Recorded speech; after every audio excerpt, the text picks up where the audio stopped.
Welcome to Revit Crash Course for Architects, Session 10, Working with Materials and Finishes. This course is designed to help transition from 2D drafting to Revit and master its essential tools and features in the easiest and smoothest way possible. Let's begin!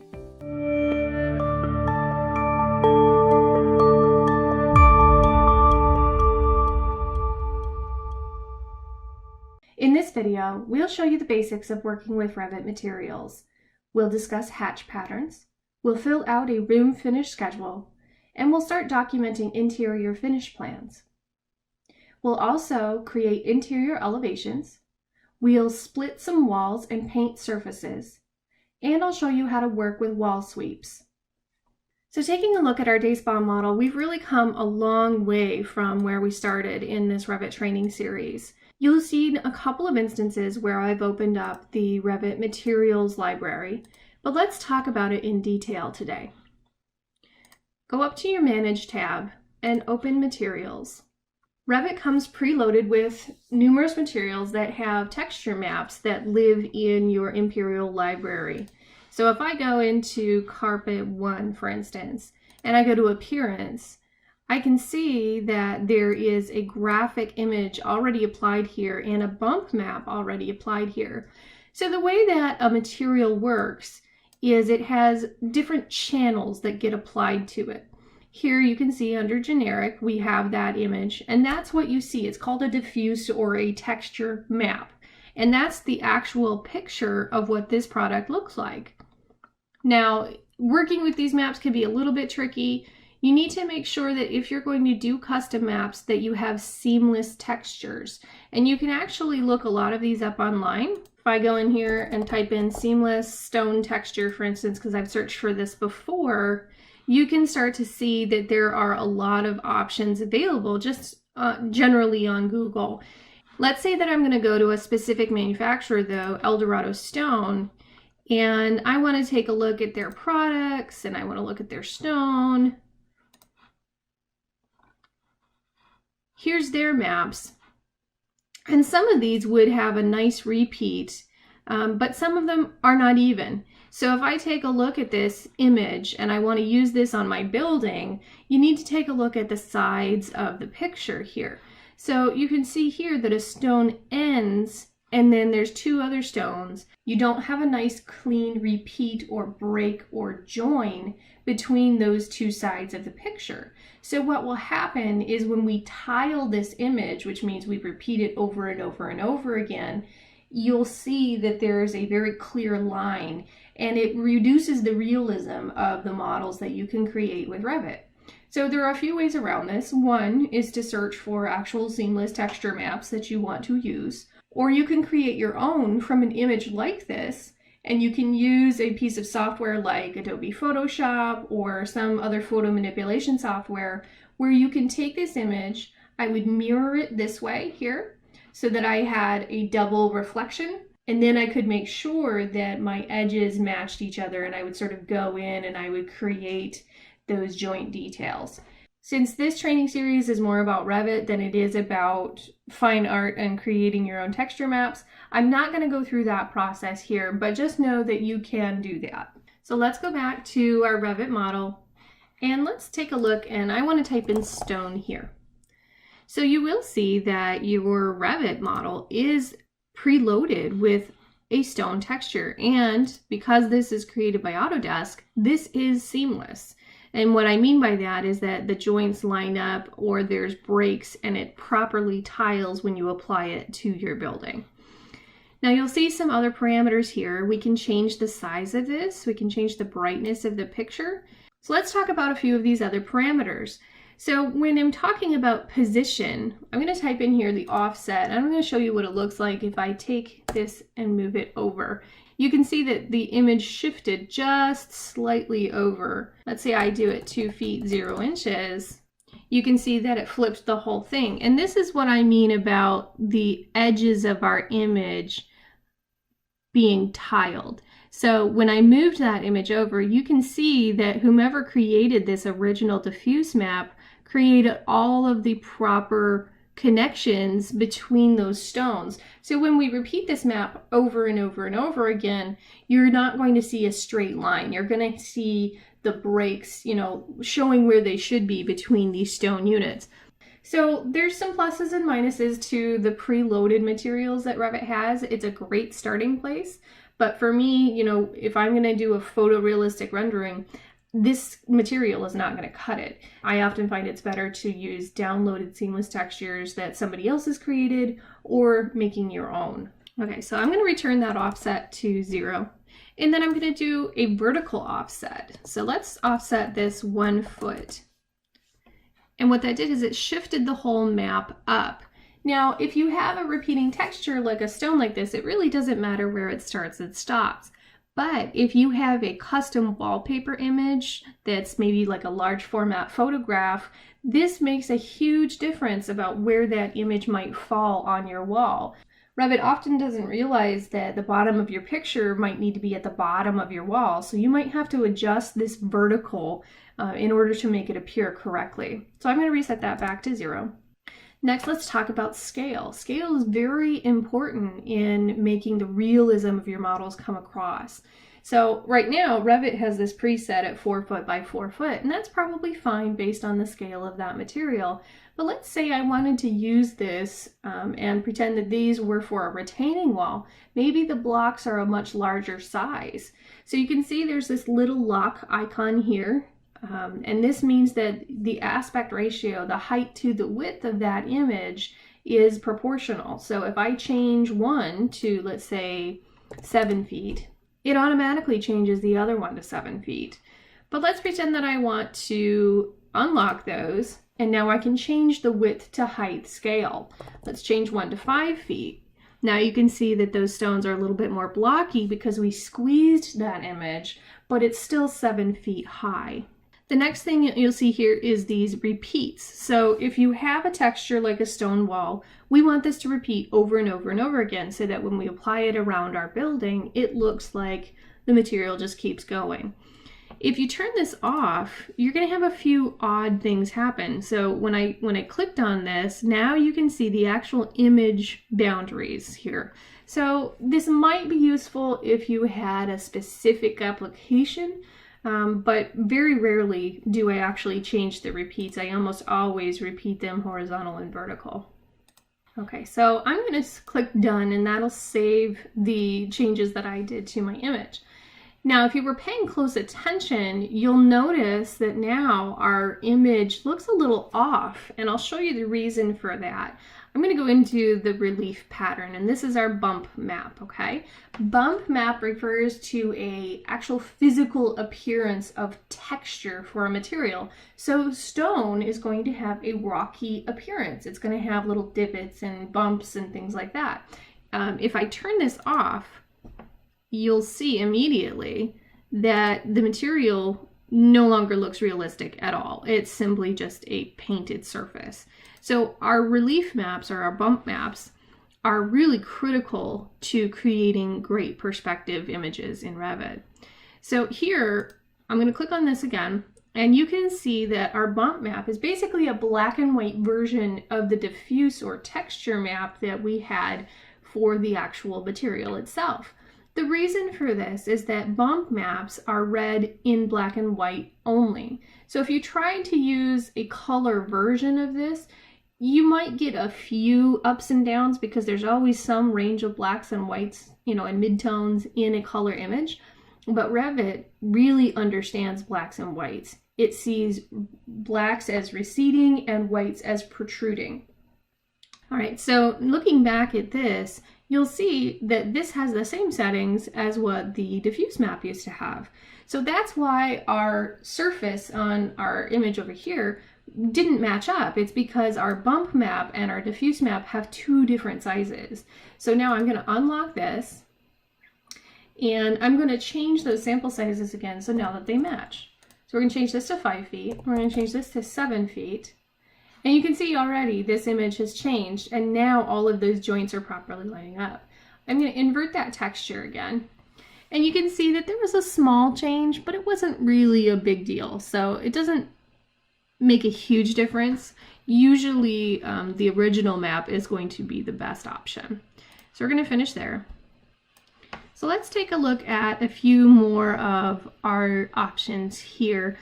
This stone looks a little funny. It sort of looks wet, and that's because that the finish here is set to glossy. So I'm going to change this to matte. And you can see it just bumped some of those highlights down, and that would be a little bit more realistic. Now, if I wanted to change the color of this stone, I could go in and I could add a tint. And so you can see that that just added this dark gray overlay to the stone. So again, if you're trying to get a little different appearance, you can use this to create some shifts. I could also go in here and you can see I have this whole color picker. So maybe this stone has a little hint of brown to it. Let's try that instead and see what happens. Now, this is really interesting. So you'll see that it turned very red. This is because there's a studio lighting, and you can see that by the shadows here on this material. And sometimes what it looks like in the material window is not at all what it's going to look like in a perspective rendering. So using this tint is pretty tough. I prefer to actually manipulate my images again in Photoshop so that I can really control what that color looks like. So I'm going to take this back off. And we're going to try to use something more along the lines of a brown down here. So even though this color sort of looked like a brown on screen, you can tell that it was, very, very red. So I'm actually going to bring this down. And usually when I'm doing this, I come up in the mid ranges to my colors so I can really sort of tell what the base color is going to be. And then I bring that hue down. So now you can see these side by side. They look pretty similar in the dialogue. Let's see what happens in the image. Now you can see that that really came down. You have to remember, when you're applying a tint color, you always have to think about what the brighter version of that color is going to look like. Okay, so let's talk about our naming and how we find materials. So it's one thing to just sort of have a generic name, but I find that really difficult when you have a large amount of materials in a project. Most of my projects end up with between 40 and 50 materials, depending on the size of the building, and you need to think about everything that you're using. So in this case, rather than just leave this as a generic stone too, I would actually come up and right click on this, and I want to rename this material. Now you can see that that selected all of this text. And what I generally do is I use my company name so that I know that I've done something to this material. It's no longer just an Autodesk material. So I'm going to type in MGS and then an underscore here. And what that will do is when we're looking for the materials that we have applied in the project, I will know that anything that's MGS is ours. So in this case, I'm going to say MGS, and I'm going to use the name of my bump map here, and I'm going to call it Limestone Rustic. Now you might be asking why I'm using underscores. This is a leftover of my experience working with other software programs like 3ds Max. You didn't used to be able to have spaces and dashes. So every time you created a material, you had to use these underscores. Otherwise you had to like smush all your letters together. It doesn't matter in Revit. If you want to use the space and dash method, that's perfectly fine. I'm just used to the underscores. So what happens if I have two colors of this stone that I might be applying? So maybe I have a brown band and maybe I have a more sandstone-y band. I can actually right click on this material and I can duplicate it. And you'll see it appears in the list and it has a similar name. So here I'm going to rename this one and we're going to call this Buff. We'll come back up here and we'll rename this one Brown. Here's our brown. And if you look up here, there's sort of this indicator that says Stone 2. If I click on my buff, it also says Stone 2. So if I make a change to this buff one, you will see that it will change the rustic brown one. So let's do yellow, and this is going to be really bright and garish. But I guarantee you, if you go back after you make this change, now your brownstone is also yellow. Not what we wanted to do, right?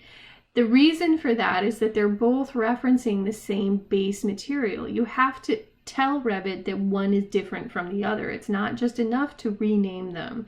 So let's go back. We'll change our brown color back to what it was. And we'll go down in this region.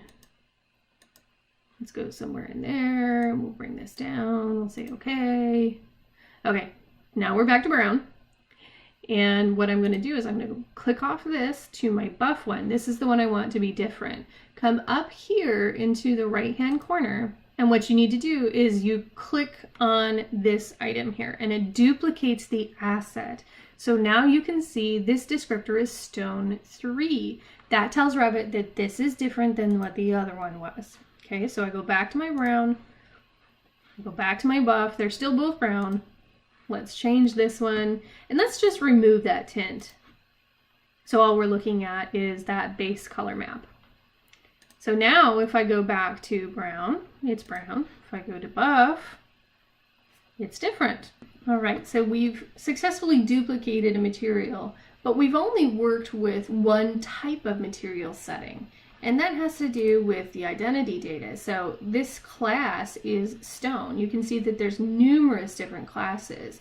So if I were to change this, it would actually change the appearance and the graphic options that we have. I'm not going to do that right now. Instead, I'm going to go in and I'm going to type glass because I want you to see the differences here.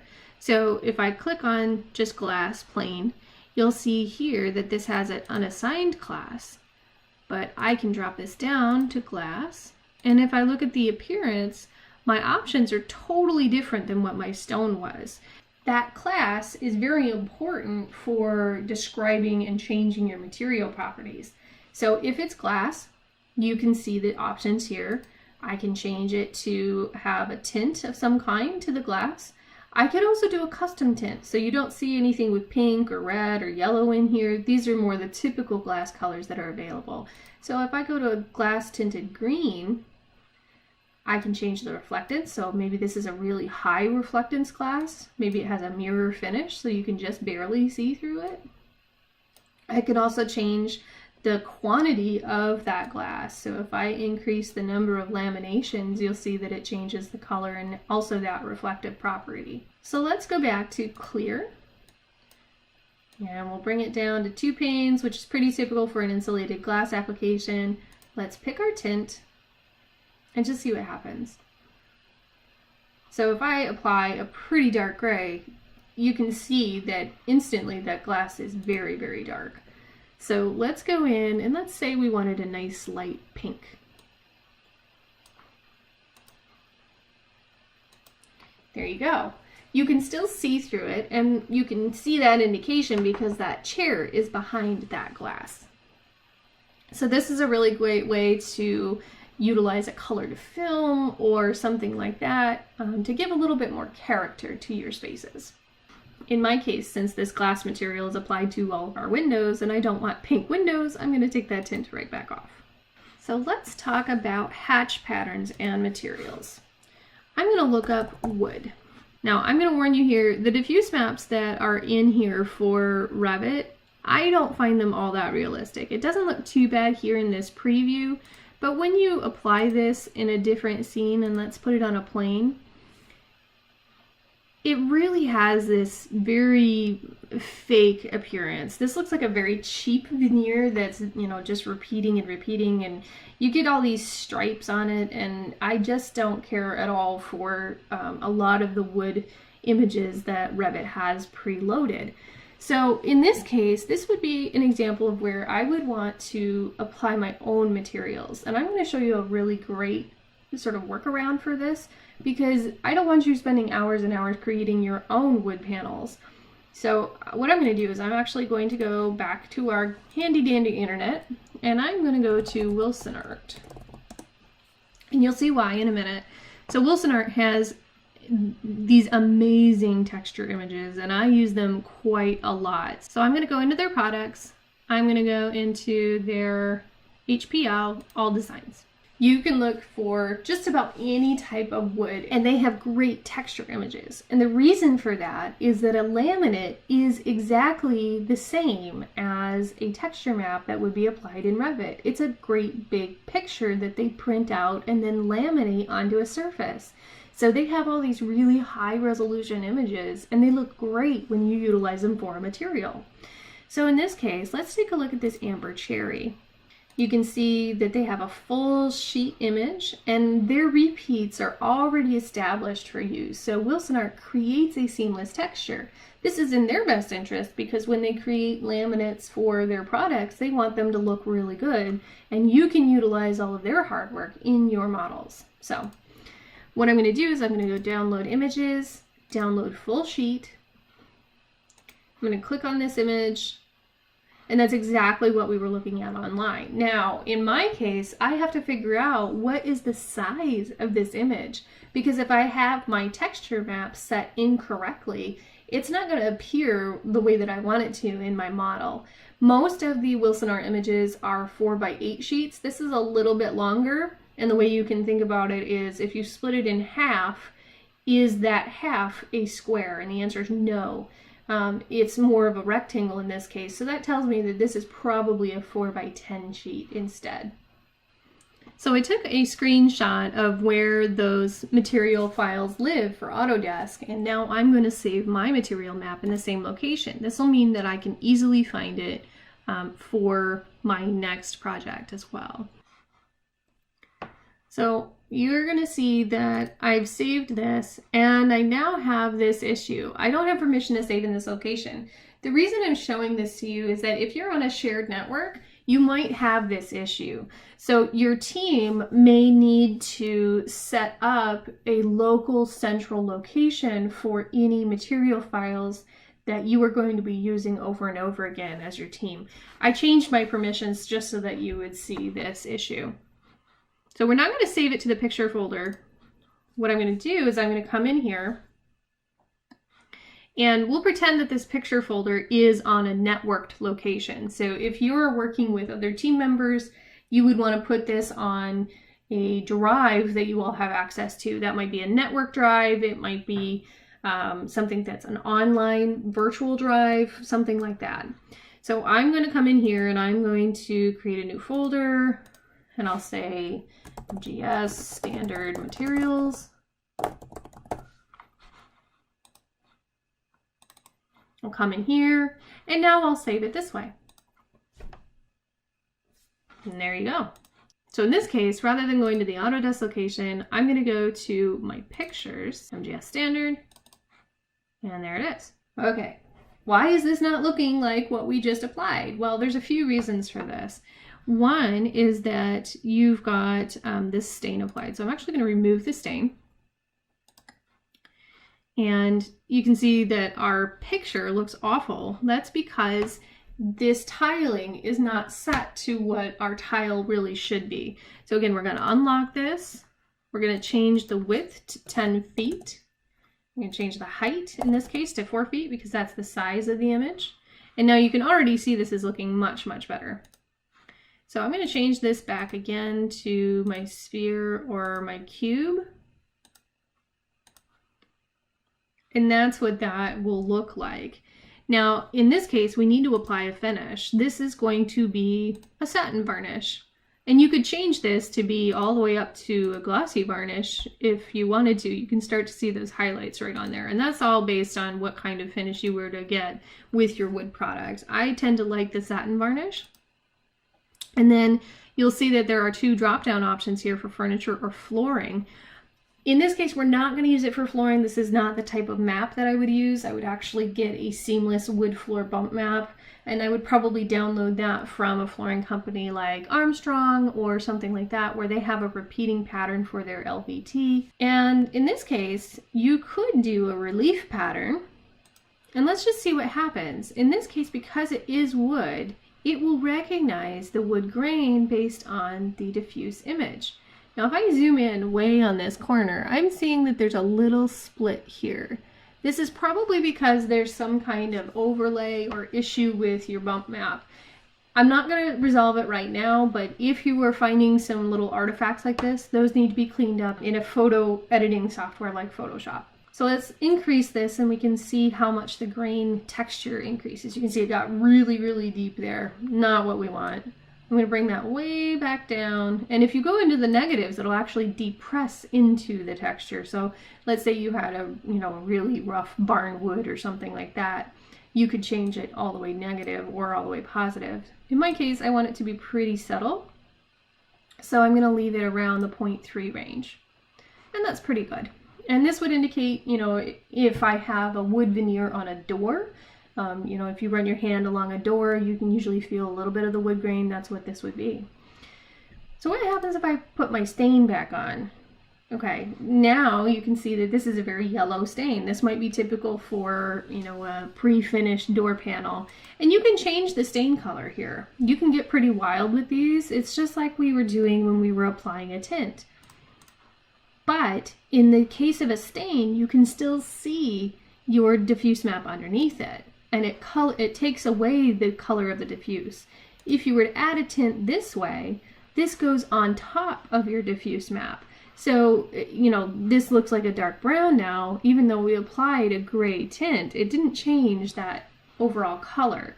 If I take the tint off, if I apply a stain, and let's say I do a really dark gray, you can see that it applies much more as a stain than it does as a tint.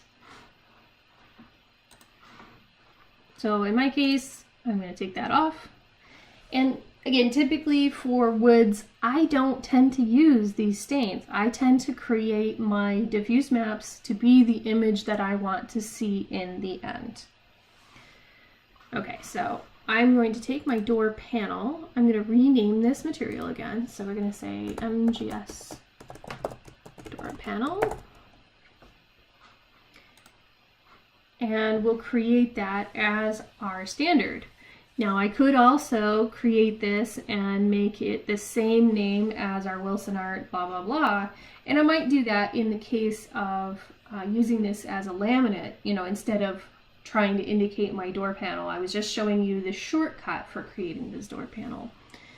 If I did that, I would duplicate the material, again I would replicate the asset, and then I would change the name. And that would mean that I might have a different finish. Maybe for the casework, I wouldn't have a relief pattern. I might take that off. So again, you can use the same materials to build other ones, and you can really get pretty far pretty quick. Now let's go into our identity and our graphics here. So you're going to see some things for shading. Well, our color, this is what it will appear like in the Revit model in 3 dimensions. So if I'm looking at, our building here and I apply this door material to this door, that's the color that it's going to look like. I usually use the render appearance so that I have a little bit more true to life appearance. Sometimes Revit will pick really strange colors like purple or blue, and I find that really distracting. So I like to use the render appearance. When it's talking about surface pattern and cut pattern here, these are your hatch patterns, okay? This has nothing to do with what this material will look like in 3Ds. This is for your 2D images. So in my surface pattern here, if I want my doors to appear like they're wood in my interior elevations, I will type in here and I will find a drafting pattern or a model pattern that looks like I want it to. Now in this case, I don't like any of these. So I'm going to go into my model patterns. I'm going to click my wood 5 because this is fairly true to life. And then you could change the depth or the color of the pattern. I typically tend to set them to a lighter gray so that they don't take over the whole image. This background, you can use this if you're going to have multiple hatches overlaying each other. Sometimes you'll have a solid fill. Maybe I have 2 different panel colors I'm trying to indicate, so I could set a solid fill in the background. I could change this so that it's a lighter gray, so it's a light gray with a dark gray hatch over it. And that's what that would look like in an interior elevation. Now a cut pattern refers to when you're cutting a section through this door. So this might be handy for my door details, for instance. Let's pick a pattern for that. Most of the time I'll use a drafting pattern for a cut section. So here I might select something that looks like this. Okay. Now, usually my section patterns, I do leave those black. I usually only use gray for my surface patterns. Cut patterns, I very rarely have a background behind those, so I'm going to say okay. And now you're going to see that Revit is going through the process of regenerating our model here. That's because we added a lot of textural information on those maps and we updated our hatch patterns. And so it might take a few seconds to work through. All right, Revit has finished with that. Now I'm going to go in, and you're not seeing that material applied anywhere. So I'm actually going to select my door here. And the reason that you're not seeing that is that I've got all of these set to aluminum. Instead, I want to select those, and I want to create a new version of this with a wood. So what I'm going to do is I'm going to edit this type. I'm going to duplicate the type. We're going to put wood. Okay. And now what I'm going to do is I'm going to change that frame and door material. So I'm actually going to set this to HM for hollow metal, and we can go into the paint with properties of that as well. I'm going to click on my 3 dots, and here's my material browser. So I'm going to type MGS, and now you can see the materials that I have manipulated myself. So here's my door panel. I say okay, okay. Now it's going to apply that material. So very quickly you can start to see how these materials get applied, and it helps you see where you have materials and things that are different. So let's take a look at our hollow metal material here. If I take a look at this, the class is set to generic and the appearance has something to do with this metal steel. Sometimes when you change the class for materials, they don't actually change the appearances. So I'm going to change this to paint, and we drop this down. And this is still showing as a metal steel. So I don't have all of those options for a paint material. What I can do is I can actually swap the properties of the asset with something else. So I'm going to click on that option. I'm going to type in paint. And you'll see a couple of options come up here. I usually start with paint white. Okay, now we have this identity. So I could change this and it will much more appear like it is a painted material than that anodized aluminum. So if you're running into those issues where the identity class does not change the appearance, just remember this handy little button up here to replace the asset. Okay. In this case, this looks pretty good. It's a semi-gloss, glossy paint, so I might change the total reflection of this. Bring that down. And let's change our color. I want a light gray here. You can get into a lot of options here, and there's so much. We can have an entire training course on Revit materials. So I'm just really scratching the surface for you here. You can see that there's bunches of different things here. You might use emissivity. This means that the paint lights up. You might use this for some kind of day glow accent that you would have or something. Again, I'm not going to go through all of them now or the highlight controls. We're just going to stick with the basic color, reflectance, and roughness of that paint. So I'm pretty happy with this. And once they're applied, you don't really see any change here in this view. But if I change my display to realistic, now you can really start to see here's that hatch pattern, or here's the diffuse map for that door panel, and there's the color for our hollow metal frame. So you can really add a lot of character here to your spaces, and when you're using the 3D rendering options in Revit, or if you're using an extra engine outside of Revit like Enscape, which is my absolute favorite by the way, you'll get to see what your finished space will look like with the actual materials that you're speccing. So let's switch gears here and let's start taking a look at our interior finish schedule. So I'm going to go to my project browser, I'm going to take off my views, and I'm going to expand my schedules. Here we have a room schedule, okay? Now you can add parameters to this. Generally in my day-to-day, I don't rely on a room finish schedule. I actually prefer to document my finishes on my interior plans. And the reason for that is I find it very difficult to flip from a finish schedule to a floor plan and back again because you have to get the information from two different places. I rather have a graphic tag and look at a plan and it tell me what's in that room.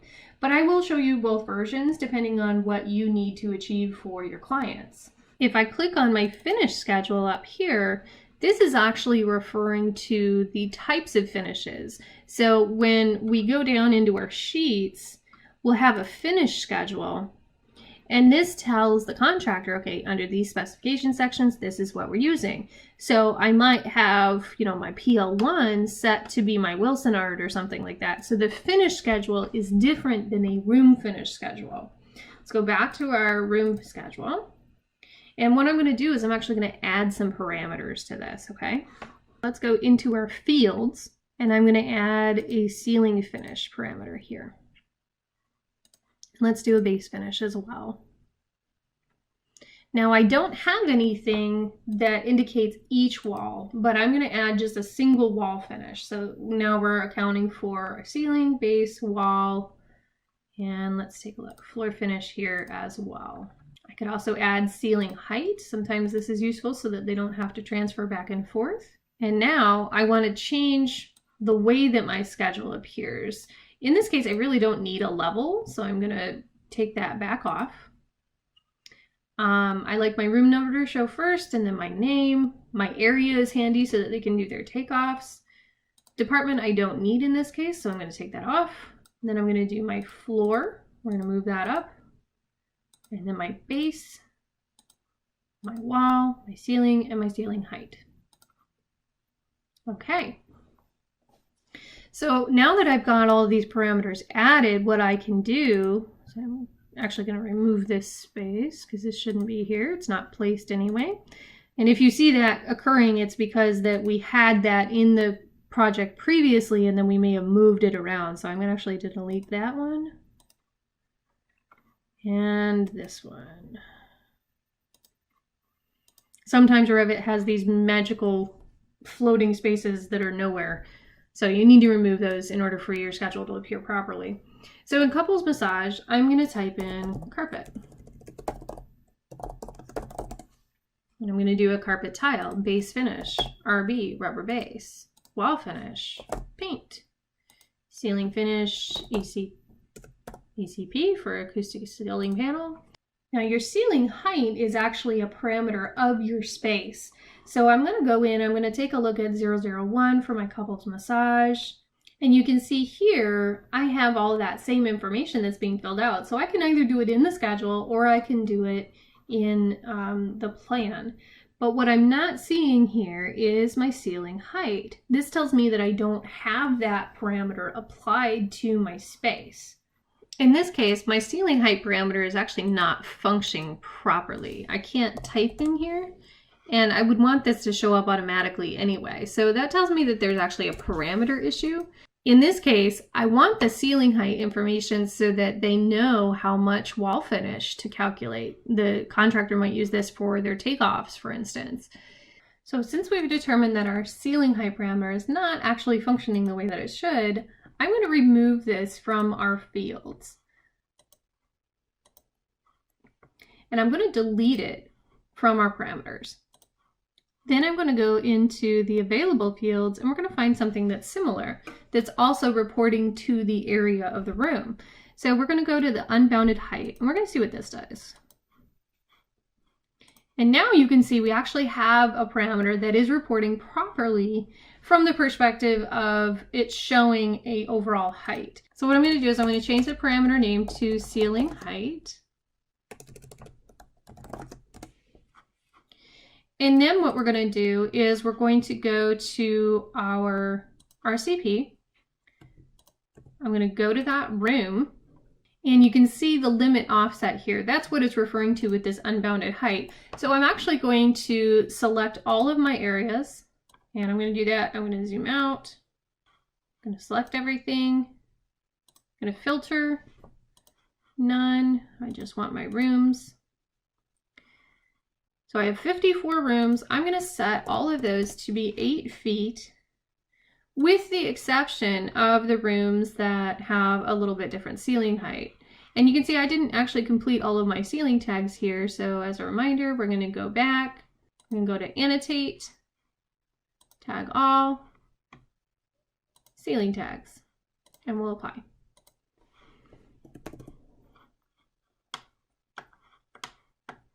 Now I do have some areas that vary. So this one here, this is 9 feet and this is 12 feet where we have that space. So I'm going to actually come to room 17 and I'm going to change this one to 9 feet. So that way the contractor knows that that's a taller space.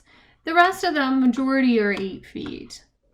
And then I know that this actually is not correct in our main space here, because we have that vaulted ceiling and that double height space. So I'm actually going to go back to my floor plan and take a look at my section.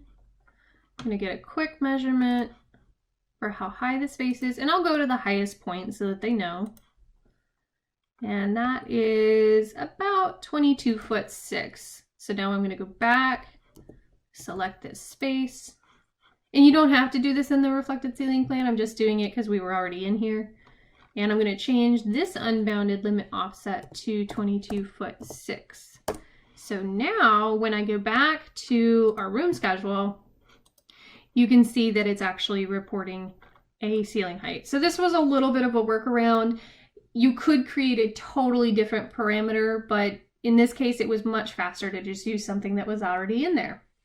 So that gives you a little bit of a crash course in how to fill out your room schedule areas. You could also add other parameters if you had different wall finishes on different walls, for instance.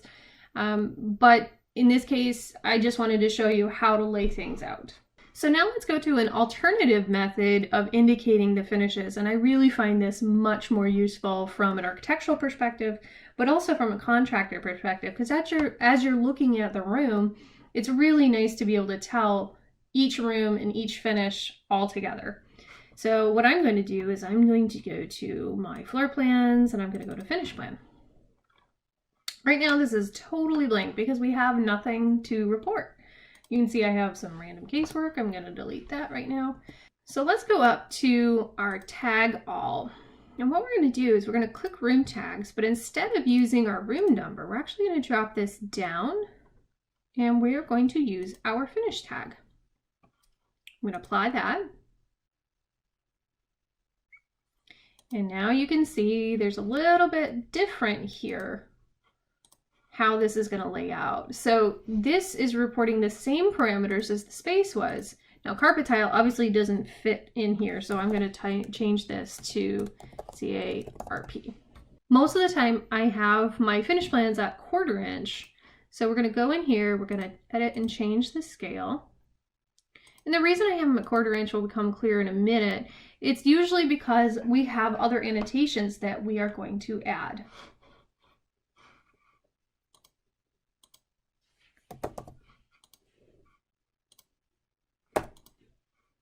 So in this case, because of the size of our tag, I'm just going to put C for where there's carpet.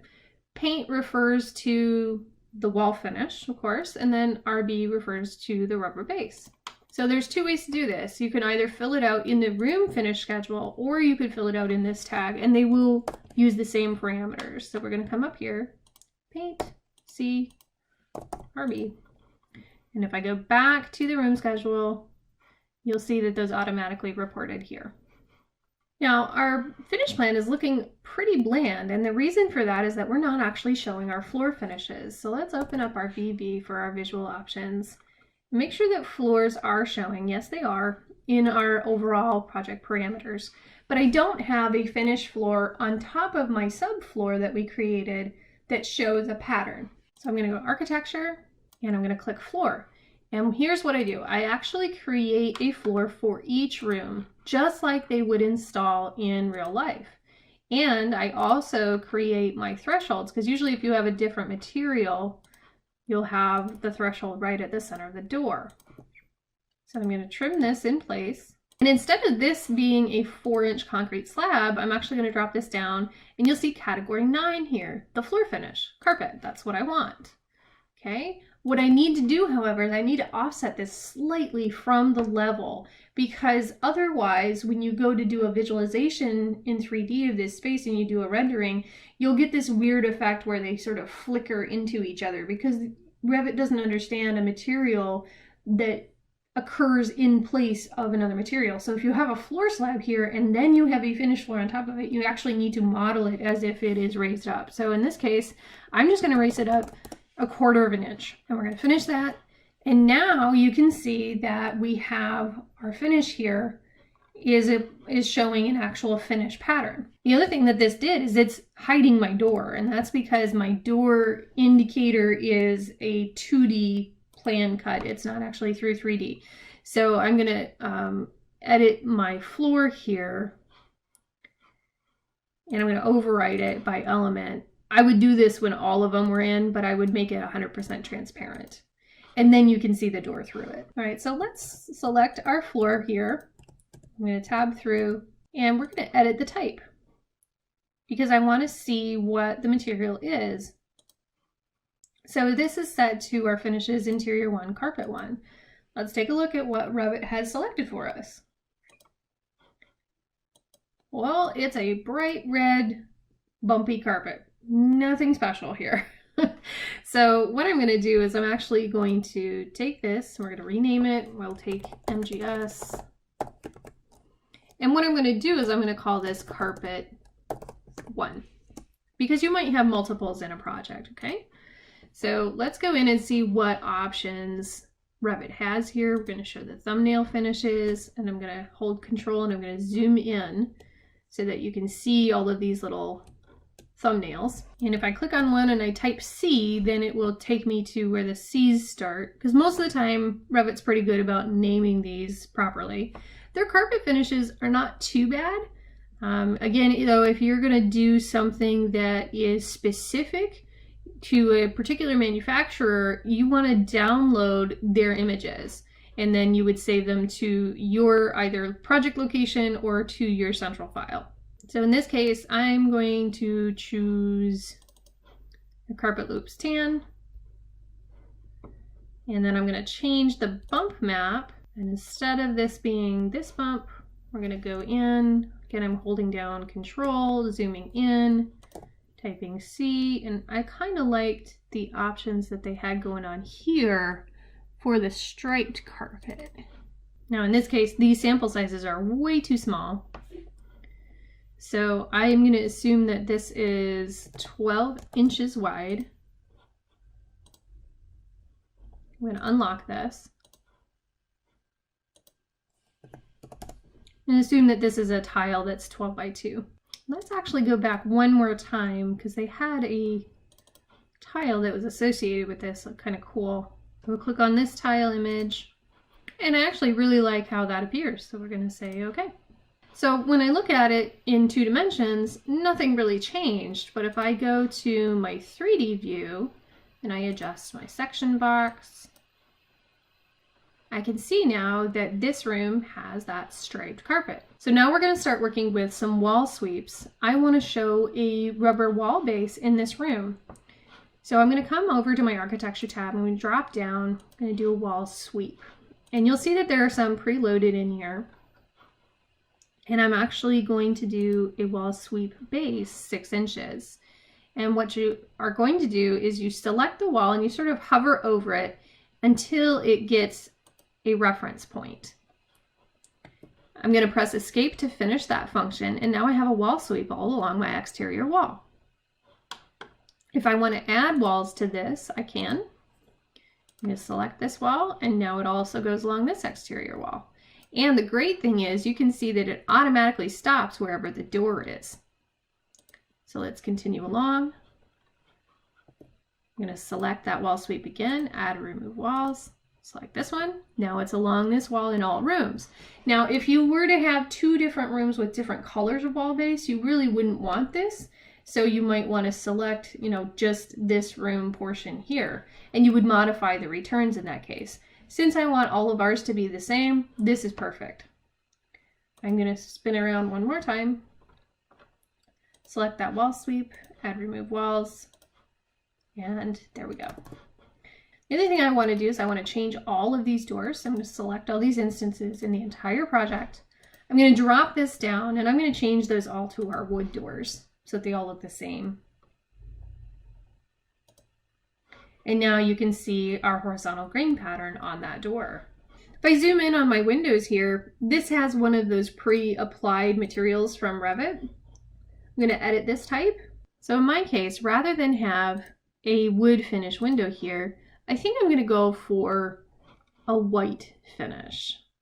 So let's assume that this is a plastic vinyl window. And here you can see plastic white. If we take a look at that appearance, it has a different feel to it than a paint would. It's not nearly as reflective. We could change this to be a polished or a glossy. I think in our case, we'll do a glossy finish. Again, I'm going to rename this.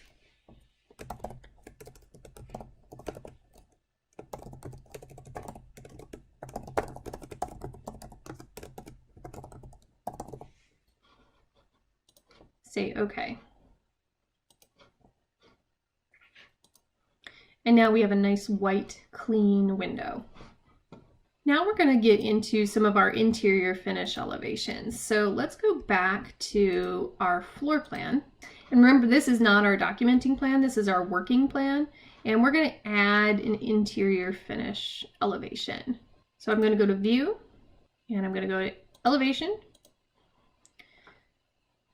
So here's our elevation indicator.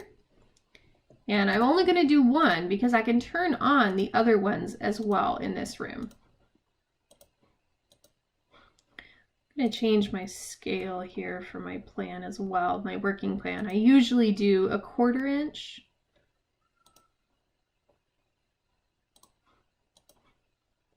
You can see that changes the scale here. So let's take a look at this wall with our door. I need to expand my interior view. And this is actually more a section than it is an elevation. And I'm going to show you how to modify this so when I drop this onto a page view, it looks the way that I want it to look. The best way to achieve a nice clean interior elevation is actually to mask all of these section elements. Revit doesn't really understand that you only want to see a box showing the interior here. So I'm going to drop this down and I'm going to use a masking region. We're going to use a box. And we're going to set a pretty thick line at the interior surfaces of our walls and ceiling and our floor. So usually a 5 will work here just fine. And then I'm going to add another box that uses invisible lines outside of that. And it can be, you know, just outside of it, but usually it works best if you put it right outside of your actual crop version of the window. Okay, and then you're going to turn your crop region off. So now when I take off my thin lines, you can see I have a nice clean border here. Now, if I scroll over things, I can still select stuff that's in section. So sometimes you might want to adjust your overall crop region as well, just so that you're not grabbing things inadvertently and moving them. You do have to remember, this is not a dumb 2D elevation. This is a 3D elevation. So anything we change in the model will change in this. Okay, and then I'm going to turn that crop back off. So this is a pretty plain elevation here. Let's say I wanted to add maybe a vinyl wall covering and a paint collar above on this wall. The best way to do that is to look at it in 3D. So this is the wall that we're taking a look at. And in this case, this wall goes the full length of the building. So if I want the finish to be the same in all of the rooms, I could do that, or I could do it individual to each room. And I'll show you both of those ways. So what I'm going to do is I'm actually going to bring my cut section up just a little bit right below the ceiling. And that'll allow you to see a little bit more of the wall. I'm going to turn my thin lines back on. It's just easier to utilize that. And what we're going to do is we're going to select this wall and we're going to come up here to the modify walls and we're going to split that face. So I'm going to select and hover over that face. And this will only do what I'm doing on one side of the wall. You can see here where the door is in the wall, there's already a break in that wall profile. So I can just utilize this to start setting up my chair rail. Okay, so I can do one line at a time, or I can continue over and do all of these lines. And I'm not going to worry about this little guy down here. And then I need to finish that. Okay, so now we have a split line that is splitting the top half of our wall and the bottom half of our wall. So now we're going to apply a paint. And this is the same as your materials. It's going to open up your material browser. And in this case, I want to show all of the materials that are available. I could drop this down and I could just do specific ones. So let's do paint. Let's say that I want to do an accent color one, and don't be scared off by this yellow. We'll change this. And I can do a different accent color here. Now on top, I can paint all of these. And the reason that this went to all of these rooms is because we didn't split it at each room. So I'm actually going to do Control Z and I'm going to undo that move. And we're going to have the top half of our wall just be a simple finish. And then I'm going to show you these accent colors. So let's go back and manage our materials. And I know that they were named accent. So final colors, accent 1, accent 2 here. Now, what's funny is that this one has a color in our 3D presentation, but that's actually not what the color of the paint necessarily is, because what I'm looking at is I have one RGB color here and a different RGB color here. So this is a really good instance where you always want to use your render appearance for your paint colors, because you could think that you're painting one thing and it actually be totally different. So in this case, let's change these. We're going to rename them.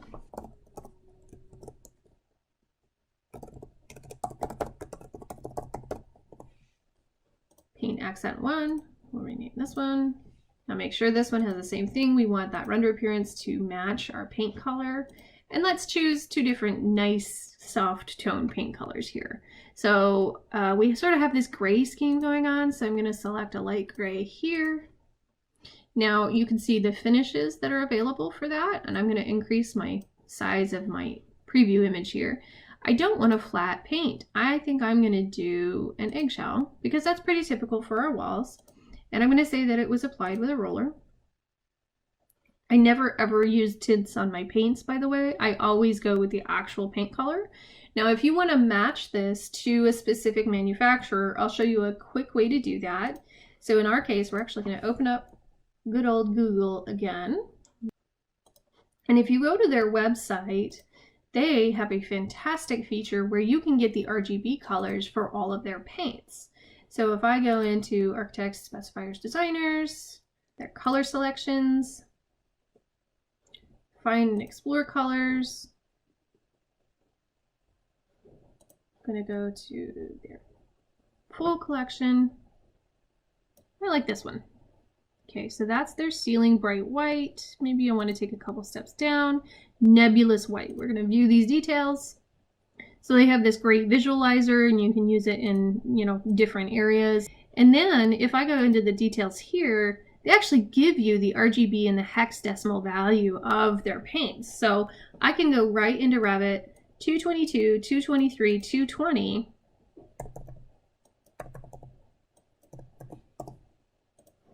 And now I know this paint color exactly matches what the Sherwin-Williams value is. So if I do that, I'm actually going to rename these. And I'm going to have SW, and then whatever the code is.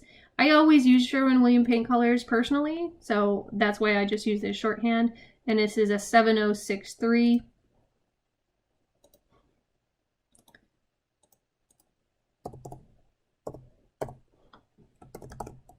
Nebulous white. And again, this helps you know exactly what you're seeing. So let's select a second accent paint color. Let's go in here. This orange is pretty strong for a nice massage room. So let's go in and we'll change this one. And let's look at some other coordinating colors. Let's do this Svelte Sage instead. Go to my details, 178, 172, 150.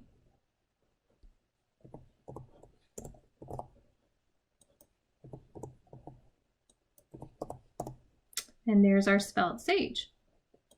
I say okay. We'll change this one, and let's take a look at the pearl finish on this. Now, you didn't see much happen here in the image, but when you would render this, there would be a little bit of pearlescence to that. If we go with a high gloss, you'll start to see a little bit of a reflection here. Again, in my case, I'm going to do eggshell because that's what we usually do. And I'm going to apply it with a roller. Okay, so I'm going to say okay. And now those two paint colors have been changed in the model. So now if I go back to my elevation, you'll see that I have that splitting element, but I don't have any differences here in paint colors. So there's two options that I can do. I'm actually going to take off my view filter so that we can play around here. And I'm going to look at what this looks like with consistent colors. If I use consistent colors, I can actually see what the generic annotation version of that paint color is. You can see we've actually got a little bit of an issue here because we didn't split this quite right at the corner of the room here. You can see just a hint of the other color going on there. So this could be really helpful if you're doing a bunch of interior work. You can actually indicate what paint finishes and what colors are going where. You could also change this to be a realistic elevation. And now you can go back in and you can see here's what the diffuse map of that door looks like with our horizontal grain. Here's that paint color. This one's a white, so it doesn't really show a whole lot of difference. So this could be really helpful if you're indicating to a client, here's what finishes in this room. In my case, I'm going to go back and do these as hidden line because that's what our 2D elevations usually look like. Now, if I wanted to indicate these different paint styles with a hatch, all I would have to do is add a surface hatch pattern. So let's go back to our materials. Let's change our nebulous white. Go to graphics, and you can see here's their surface pattern. In my case, what I'm going to do is I'm going to select my gypsum plaster pattern. And what this will do then is it will now show this portion of the wall different than the upper portion of the wall. And then I would rely on my annotations to indicate paint colors. So let's call this PT2. And this is really large text here, so we're going to drop this down. And PT1. PT1 is usually your field color, and then you name your accent colors 1, 2, 3, 4, etc. Now, if I go back to my finish plan, I don't have anything that's indicating to the contractor that this wall is different. Usually what I do is I create an annotation with a detail line, and I'm going to drop this down, and I usually create some separate options for these. So I might actually select different types. So let's go to our actual finish plan sheet. You'll see that we actually have some types already set up here for these walls. In this case, this is how we're indicating that there's a different accent wall. Now, in my case, let's say that I wanted to add a wall covering here. This is my wall type, so I'm just going to grab that line style. I'm going to go to my finish plan. I'm going to paste this. It's just a detail line, nothing special. But what I'm going to do is I'm going to draw it across this whole wall.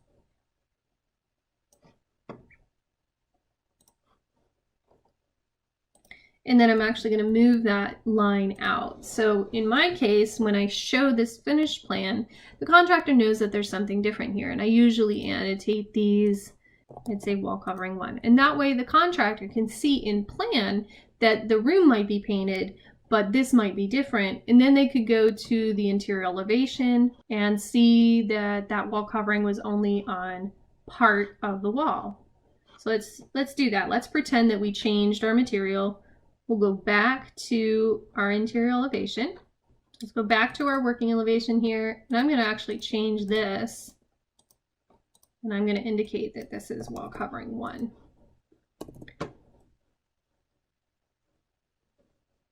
In 3D, we can come in here. We can manage our materials. I really don't see any materials for a vinyl wall covering. So in my case, I'm actually going to create a new one. So I'm going to come down here, create a new material, and it's set to default new material. So let's rename this.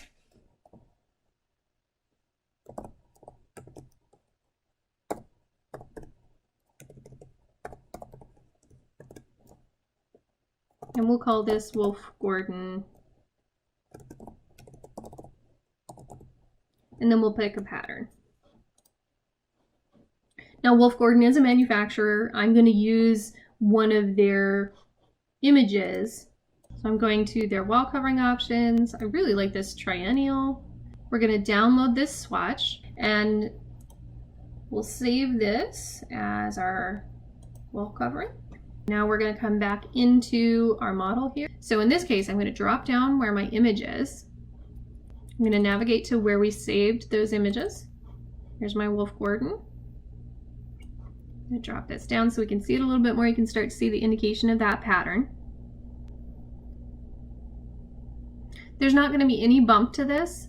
I do need to click on my map though. You can see it automatically set it to a 1 foot by 1 foot repeat.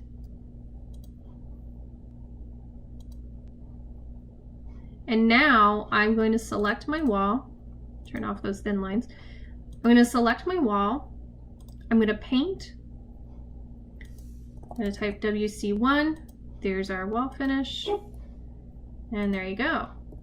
So now if I go back to my elevation, I don't have a surface hatch. So I need to change that. We'll go in here, we'll add a pattern like this. Say okay. And now I can visually tell that there's a difference between a painted area and a wall covering area. So we've covered a ton of ground in this video. I know this is an extra long one. Thanks so much for sticking in there with me. Thanks very much, and I'm signing off. Bye. This course is provided by MGS Global Group. We provide Revit, ArchiCAD, and AutoCAD drafting for architecture and design firms. Feel free to reach out to us if you need production drafting at mgsglobalgroup.com. Don't forget to subscribe.